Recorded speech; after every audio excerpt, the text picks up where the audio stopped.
Hi this is Sravani Sravs. ఈ blouse చూడండి. బ్లౌజ్కి two sides gold colour cloth తీసి పైపింగ్ చేశాను. అండ్ దెన్ సెంటర్లో టూ కలర్స్ యూస్ చేసి ఈ విధంగా డిజైన్ చేశాను. దీనికి గోల్డ్ కలర్ క్లాత్ తో పైపింగ్ చేసి శారీలో వచ్చిన బార్డర్ ని అండ్ ప్లెయిన్ క్లాత్ రెండు యూస్ చేసి ఈ విధంగా డిజైన్ చేయడం జరిగింది.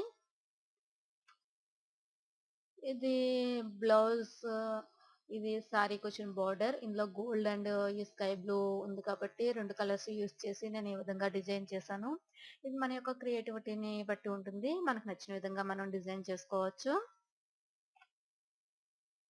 ఇది సారీలో వచ్చిన బార్డర్ ని మ్యాంగోస్ ని ఈ విధంగా లేస్ లా వేసి దీనికి ఇక్కడ గోల్డ్ కలర్ ప్లెయిన్ క్లాత్ తో పైపింగ్ చేశాను. అండ్ దెన్ ఇక్కడ చూస్తున్నారు కదా, ఇది చారలు చారలుగా వచ్చింది. అదే సేమ్ అలాంటిదే ఇంకొకటి కొంచెం థిక్ గ్రీన్ తీసుకొని ఈ విధంగా సెంటర్ లో నేను డిజైన్ చేశాను. Please watch this videos. And మీరు ఈ వీడియో చూస్తున్నారు కదా, దీని కింద సబ్స్క్రైబ్ అని బటన్ ఉంటుంది. దాని ద్వారా మీరు సబ్స్క్రైబ్ చేసుకోవచ్చు. నేను పోస్ట్ చేసిన వీడియోస్ అన్ని మీ మెయిల్ కి రావడం జరుగుతుంది. ఈ బ్లౌజెస్ అన్ని కూడా ఎలా స్టిచ్ చేయాలనేది మనం ఫ్యూచర్ వీడియోస్ లో నేర్చుకుందాం. Thanks watching. బై.